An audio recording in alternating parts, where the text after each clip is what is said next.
Today I'm showing you how to make my easy strawberry glaze for angel food cake. There's no artificial food coloring or any junk in this recipe. Let's go make it. So to get started, I have already rinsed and washed some strawberries. We're gonna end up needing 2 cups of strawberries once they're cut up. So we're gonna grab a cutting board and a knife. I'm just using a paring knife today. So I would say at least have about a pound of strawberries at home in case you need extra. You'll want to rinse a whole bunch of them, and then as we cut them up, we'll measure them out to be 2 cups. So to get started, we're going to slice off the tops, the green parts. Just gonna slice that off, and then we're gonna cut each strawberry into 4 pieces. Just gonna cut it one way, so there's 2 pieces, and then we're gonna cut it the other way. So you're gonna have 4 triangles of strawberries. So we're gonna do that with all of these until we have 2 cups of cut strawberries. Before you start cutting up your strawberries, you'll want to rinse them with water and pat them dry to ensure that there's no dirt or anything on them. You don't have to worry about your strawberries being the exact same size when you slice them, because later we are going to mash them down into little pieces. You're not going to mash them completely, but we are going to mash them into little chunks when they're cooking, so it's not a big deal if they're not all perfectly the same size. Now we are going to place our cut up strawberries into a medium-sized pan or pot. I'm going to just put those in there, and then we're going to add in 3/4 of a cup of pure cane sugar. You could use regular sugar as well, but I like cane sugar, it's much better.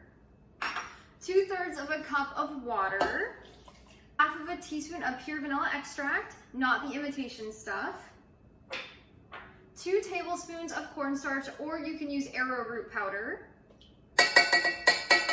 That's gonna thicken it up for us. Next, we'll add in 1 teaspoon of fresh lemon juice and 1/8 of a teaspoon of salt. I like to use sea salt. It just adds a little bit of flavor to this recipe. Now we're gonna grab a spoon and we're just gonna stir this together.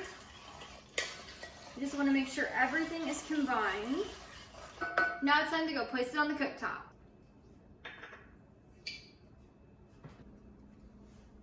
Now we're going to place our strawberries on a medium-high heat and bring it to a boil. You do not want to put it on high all the way, just a medium-high. And then as this cooks down, we're going to grab a masher. So you can also use a fork if you do not have a masher. But as this cooks, give it about 2 minutes just so it can soften up the strawberries. But after it has about 2 minutes to cook, we're gonna then mash it into smaller chunks. We are not gonna mash these strawberries completely, just until they're smaller so we can have little bite sizes in our glaze.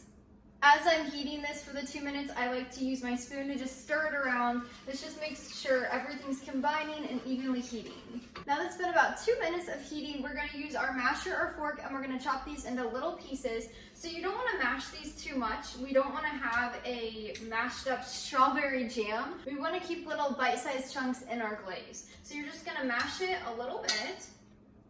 If the strawberries are still a little too hard, just give it a few minutes to cook down a little more, and then the strawberries will be much easier once they're softened.